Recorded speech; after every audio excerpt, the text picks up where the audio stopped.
दोस्तों, तमिलनाडु विधानसभा में विश्वास मत हासिल करने के बाद अब टीवी के चीफ और मुख्यमंत्री थलपति विजय के हिस्से एक ऐसा काम आया जिसे करने के लिए नेता प्रतिपक्ष राहुल गांधी ने ना हाँ कही थी और ना कही थी, लेकिन विजय ने अपने विवेक से वो कदम उठा लिया। अब माना जा रहा है कि इसका जबरदस्त फायदा आंध्र प्रदेश में कांग्रेस को हो सकता है और नुकसान उन्हें उठाना पड़ सकता है जो इस वक्त प्रधानमंत्री नरेंद्र मोदी के सबसे करीबी राजनीतिक सहयोगियों में गिने जा रहे हैं। नमस्कार दोस्तों, मैं हूं परवीन सानी। दोस्तों, मैं जिनकी बात कर रहा हूं वो है आंध्र प्रदेश के मुख्यमंत्री चंद्रबाबू नायडू। नायडू इस वक्त आंध्र प्रदेश की सत्ता संभाल रहे हैं, लेकिन एक दौर ऐसा भी था जब उन्हें सत्ता से बाहर करने में कांग्रेस की बड़ी भूमिका रही थी। उस समय वाईएस राजशेखर रेड्डी ने कांग्रेस की ओर से राजनीतिक मोर्चा संभालते हुए चंद्रबाबू नायडू को सत्ता की कुर्सी से बेदखल किया था, लेकिन बाद में एक बड़े मुद्दे पर कांग्रेस से नाराज होकर उनके बेटे वाईएस जगनमोहन रेड्डी ने अपनी अलग राजनीतिक पार्टी बनाई और फिर आंध्र प्रदेश में अपनी सरकार भी बनाई। अगर राजनीतिक समीकरणों को देखें तो जगनमोहन रेड्डी के अलग होने से कांग्रेस आंध्र प्रदेश में कमजोर पड़ती चली गई। कांग्रेस कमजोर हुई तो भारतीय जनता पार्टी को भी राज्य की राजनीति में अपनी जगह बनाने का मौका मिला। आज बीजेपी चंद्रबाबू नायडू के साथ मिलकर आंध्र प्रदेश की सत्ता में साझेदार है, लेकिन अब जब से तमिलनाडु में विजय की सरकार बनी है, जब से विजय मुख्यमंत्री बने हैं, तब से दक्षिण भारत की राजनीति का फोकस धीरे धीरे आंध्र प्रदेश की ओर मुड़ता दिखाई दे रहा है। दोस्तों, कांग्रेस की आंध्र प्रदेश में बड़ी समस्या ये है, आंध्र विभाजन के बाद सजा के तौर पर जनता ने पूरी कांग्रेस को जीरो पर समेट दिया। तेलंगाना में तो वापसी हो गई, लेकिन आंध्र में कुछ हो ही नहीं सका। जगन की बहन वाईएस शर्मिला को लाने के बाद भी कांग्रेस जीरो पर है।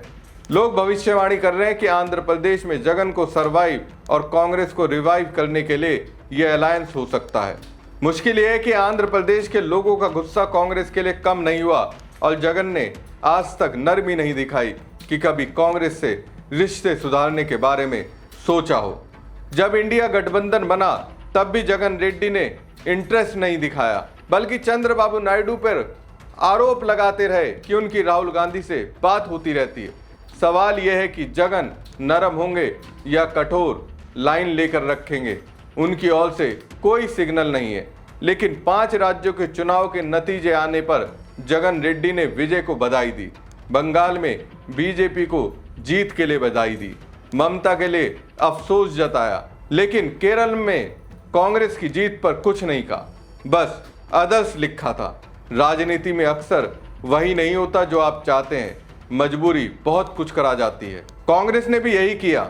तमिलनाडु चुनाव के नतीजे ने सबको चौंकाया और विजय ने 144 के जादुई आंकड़े से सरकार बना ली। विजय की पार्टी टीवीके को कांग्रेस ने अपना बिना शर्त समर्थन देकर मास्टर स्ट्रोक खेल दिया। 5 विधायकों वाली कांग्रेस के इस कदम ने न केवल विजय की सरकार पक्की कर दी, बल्कि ये भी साफ कर दिया कि कांग्रेस अब तमिलनाडु में डीएमके के साए से बाहर निकलकर विजय के विजन के साथ अपनी नई पारी शुरू कर रही है। कांग्रेस इस तैयारी के साथ विजय के साथ आगे बढ़ी है कि गठबंधन केवल सरकार बनाने तक सीमित नहीं है, बल्कि आगामी स्थानीय निकाय और लोकसभा चुनाव में भी जारी रहेगा।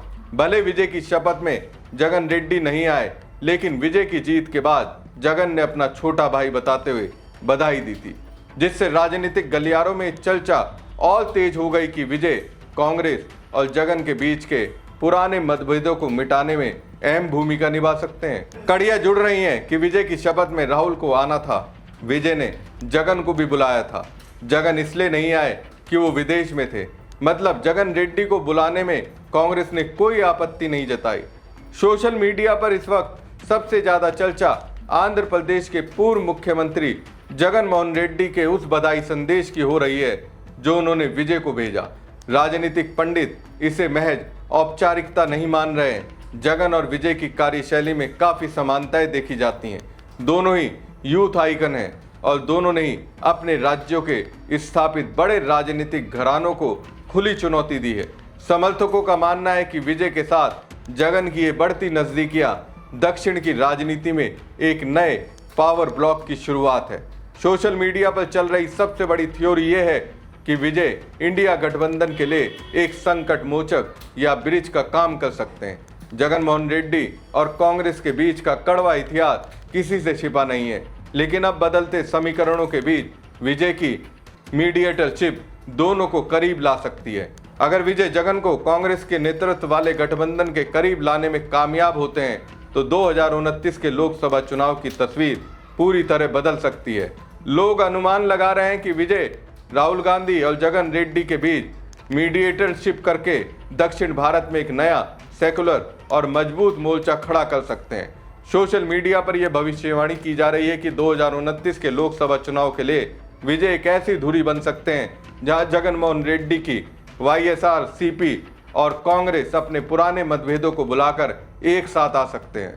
फिलहाल विजय के लिए प्राथमिकता अपनी नई सरकार को स्थिरता देना है, लेकिन जिस तरह से उन्होंने कांग्रेस को साथ लिया है और जगन के साथ उनके रिश्तों की चर्चा हो रही है, उसने विपक्ष को एक नई उम्मीद दे दी है। हालांकि सोशल मीडिया पर एक वर्ग ये भी कह रहा है कि जगन और कांग्रेस के बीच का इतिहास काफी कड़वा है, इसलिए उन्हें करीब लाना विजय के लिए एक बड़ी चुनौती होगी। कुछ लोग इसे केवल राजनीतिक अटकलें भी मान रहे हैं। क्या विजय दक्षिण भारत के किंग मेकर बनकर उभरेंगे, ये तो वक्त बताएगा। लेकिन इतना तय है कि थलपति की इस विजय ने भारतीय राजनीति में एक नई स्क्रिप्ट लिख दी है। तो दोस्तों, तमिलनाडु में विश्वास मत जीतने के बाद थलपति विजय सिर्फ एक मुख्यमंत्री के तौर पर नहीं, बल्कि दक्षिण भारत की राजनीति में एक ऐसे चेहरे के रूप में उभरते दिखाई दे रहे हैं जिनकी हर राजनीतिक चाल अब सिर्फ चेन्नई तक सीमित नहीं रह गई है, बल्कि हैदराबाद से लेकर अमरावती और दिल्ली तक उसके मायने निकाले जा रहे हैं। जिस तरह विजय ने सरकार बनाते वक्त कांग्रेस के साथ सहज तालमेल बनाया, जिस तरह कांग्रेस ने भी बिना किसी शर्त के उनके साथ खड़े होकर एक बड़ा राजनीतिक संदेश दिया, और जिस तरह आंध्र प्रदेश के पूर्व मुख्यमंत्री जगन मोहन रेड्डी ने विजय को अपना छोटा भाई बताते हुए सार्वजनिक बधाई दी, इन तमाम घटनाओं ने दक्षिण भारत की राजनीति में नई हलचल पैदा कर दी है।